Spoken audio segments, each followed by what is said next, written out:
ગુજરાતમાં માથું ફાડી નાખે તેવી ગરમી છે। સપ્તાહ બાદ માવઠાની પણ આગાહી છે। તો ઉત્તર ભારતના જમ્મુ કાશ્મીરમાં હિમવર્ષા થઈ રહી છે। દેશના અલગ અલગ ભાગોમાં હાલ મોસમનો અલગ અલગ મિજાજ જોવા મળી રહ્યો છે। કાશ્મીર ખીણમાં હવામાનમાં પલટો જોવા મળ્યો। કુપવાડાના ઉપરના ભાગોમાં નવેસરથી હિમવર્ષા થઈ રહી છે।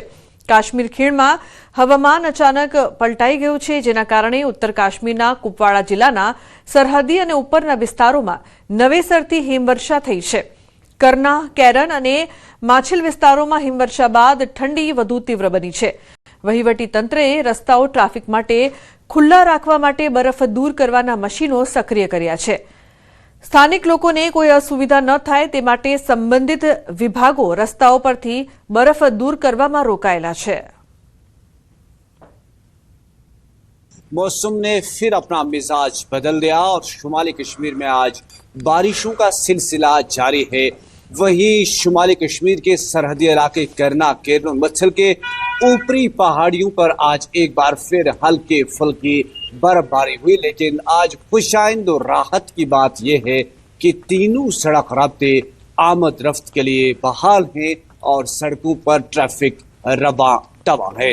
वहीं शुमाली कश्मीर के मैदानी इलाकों में बारिशें जारी हैं और जिसके नतीजे में आज एक बार फिर सर्दी की शदीद लहर पैदा हो चुकी है और लोगों ने एक बार फिर से गर्म मलबूसात पहनने शुरू किए हैं, क्योंकि चले कलाम ने इस बार अच्छा खासा रुख तो नहीं दिखाया, लेकिन जो ही बारिशें हो जाती हैं तो सर्दी की शदीद लहर पैदा हो जाती है। ताहम राहत जो मैंने कहा वो यही है कि सरहदी इलाकों के रास्ते आज भी खुले।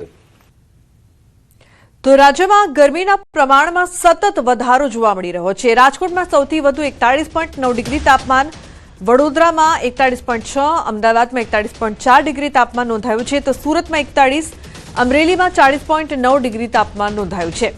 10 શહેરોમાં 40 થી વધુ ડિગ્રી તાપમાન નોંધાયું છે। દેશના અલગ અલગ ભાગોમાં મોસમનો મિજાજ પણ અલગ અલગ જોવા મળી રહ્યો છે। હાલ ગુજરાતમાં માથું ફાડી નાખે તેવી ગરમી છે। કેટલાક ભાગોમાં પરસેવો છોડાવી દે તેવો બફારો છે। જો કે આ ગરમી વચ્ચે અઠવાડિયા બાદ મોસમનો મૂડ બદલાઈ રહ્યો છે। સપ્તાહ બાદ મોસમ કરવટ બદલશે અને ગુજરાતમાં માવઠાની આગાહી છે। આગાહીકારોના મતે ગુજરાતમાં સપ્તાહ બાદ કમોસમી વરસાદ થઈ શકે છે। ગુજરાતમાં આ સ્થિતિ છે તો હાલમાં જમ્મુ કાશ્મીરમાં તેનાથી ઉલટું જોવા મળી રહ્યું છે। જમ્મુ કાશ્મીરના કેટલાક ભાગોમાં હિમવર્ષા થઈ રહી છે। જમ્મુ કાશ્મીરના ભૂતપૂર્વ સીએમની હત્યાનો પ્રયાસ થયો છે। પૂર્વ સીએમ ફારૂક અબ્દુલ્લા પર ફાયરિંગ થયું છે। આરોપી કમલસિંહ જામવાલે ફાયરિંગ કર્યું છે। ફાયરિંગ કરનાર શખ્સની પોલીસે ધરપકડ કરી છે। સદનસીબે ફારૂક અબ્દુલ્લા સુરક્ષિત છે, જ્યારે સુરેન્દર ચૌધરીને સામાન્ય ઈજા પહોંચી છે, જે સારવાર હેઠળ છે। ફારૂક અબ્દુલ્લા અને ડેપ્યુટી સીએમ સુરેન્દ્ર ચૌધરીના કાર્યક્રમમાં ગોળીબારીની ઘટના બની હતી, જેમાં પૂર્વ ફારૂક અબ્દુલ્લા નિશાના પર હોવાની વાત સામે આવી છે। મીડિયા રિપોર્ટ્સ મુજબ લગ્નના કાર્યક્રમમાં આ ઘટના બની હતી। ફાયરિંગ થતાં અફરાતફરી મચી ગઈ હતી।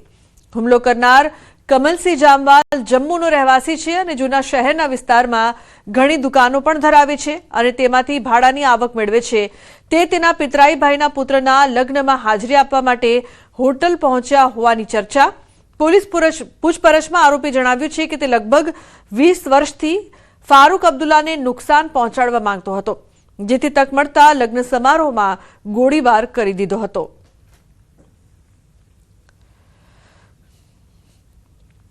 ગીર સોમનાથમાં પરિવાર પર હુમલાની ઘટના સામે આવી છે। તાલાલા પોલીસ ચોકી નજીક હુમલાની ઘટના સીસીટીવીમાં કેદ થઈ છે।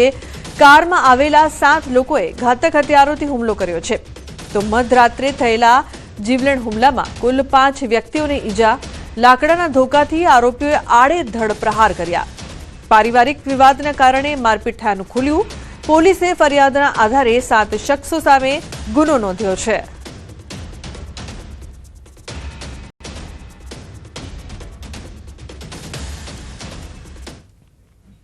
હરિયાણાના સોનીપતમાં મારામારીનો બનાવ બન્યો છે। સીસીટીવીમાં સમગ્ર ઘટના કેદ થઈ છે। ગુનેગારો થોડા દિવસે ગુનાઓ કરી રહ્યા છે। સોનીપતમાં થોડા દિવસે ઘરમાં ઘૂસીને હુમલો કર્યો। જૂની અદાવતને કારણે એક યુવક અને તેની માતા પર લાકડીઓ અને લોખંડના સળિયાથી હુમલો કરવામાં આવ્યો હતો। આ હુમલામાં ગંભીર રીતે ઘાયલ થયેલાની સારવાર ચાલી રહી છે। હુમલાખોરોએ ઘરમાં ઘૂસીને તેમને બેરહેમીથી માર માર્યો હતો। તો માતા પુત્રને ઘરમાં ઘૂસીને માર મારવામાં આવ્યો। અહીં બે દ્રશ્યો સામે આવી રહ્યા છે। એક તરફ સીસીટીવીમાં જોઈ શકાય છે કે કઈ રીતે માર મારવામાં આવ્યો છે। ઘરમાં ઘૂસીને હુમલાખોરોએ બે લોકો પર હુમલો કર્યો હતો। તો બીજી તરફ જે દ્રશ્યો છે તે સામે આવ્યા છે કઈ રીતે આ સમગ્ર ઘટના બનવા પામી। તો હરિયાણામાં ગુનેગારો બેફામ, કાયદાનો કોઈ પણ જાતનો ડર નથી, તે સ્પષ્ટપણે આ બે દ્રશ્યોમાં જોવા મળી રહ્યું છે। अन्य समाचार कच्छथी। कच्छना भचाउना चोपड़वा नजीक आग लागवानी घटना। प्लास्टिकना गोडाउनमां आग लागी हती। भचाउ फायरनी टीम घटना स्थळे पहोंची આગને ઓલવવાની કામગીરી હાથ ધરવામાં આવી છે। આગના બનાવમાં કોઈ જાનહાનિ થવા પામી નથી। ઉલ્લેખનીય છે કે આગ લાગતા અફરાતફરીનો માહોલ જોવા મળ્યો હતો। દૂર દૂર સુધી ગોટે ગોટા જોવા મળ્યા। આગના પ્લાસ્ટિકના ગોડાઉનમાં ભીષણ આગની ઘટના કચ્છથી સામે આવી છે। જો કે સમગ્ર ઘટનામાં કોઈ જાનહાનિ નથી, પરંતુ મોટા પાયે નુકસાન થયું છે। ઉલ્લેખનીય છે કે બચાવ ફાયરની ટીમ ઘટના સ્થળે પહોંચી હતી અને આગને ઓલવવાની કામગીરી હાથ ધરી હતી। તો કચ્છના ભચાઉના ચોપડવા નજીક આગ લાગી। પ્લાસ્ટિકના ગોડાઉનમાં આગ લાગવાની ઘટના। સાબરકાંઠાના હિંમતનગરના જાંબુડી ગામે ઘઉંના ખેતરમાં લાગી ભીષણ આગ। આગ લાગતા તૈયાર ઘઉંનો પાક બળીને ખાખ થયો।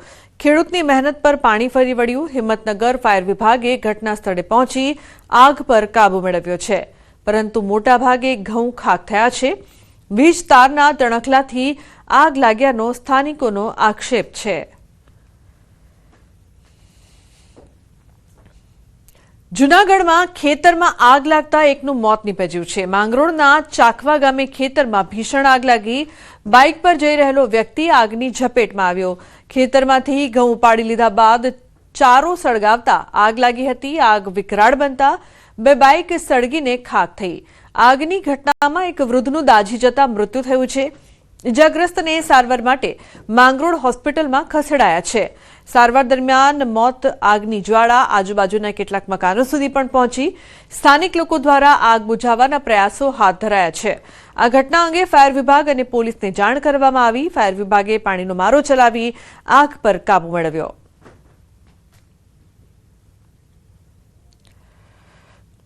વડોદરાના ડભોઈ કાયા વરોહણ ગામે વીજ ટ્રાન્સફોર્મરમાં આગ લાગતા આસપાસના સ્થાનિકોમાં અફરાતફરી સર્જાઈ। MGVCL દ્વારા તાત્કાલિક વીજ પુરવઠો બંધ કરાયો। ભડકે બળતા ટ્રાન્સફોર્મર પર કરજણ ફાયર વિભાગે પાણીનો મારો ચલાવ્યો હતો। ટ્રાન્સફોર્મરમાં આગની ઘટનામાં મોટી હોનારત થતા ટળી હતી। ઉલ્લેખનીય છે કે વીજ ટ્રાન્સફોર્મરમાં આગ સ્થાનિકોમાં ફફડાટનો માહોલ જોવા મળ્યો હતો। તો ફાયરની ટીમે આગને કાબૂમાં લીધી।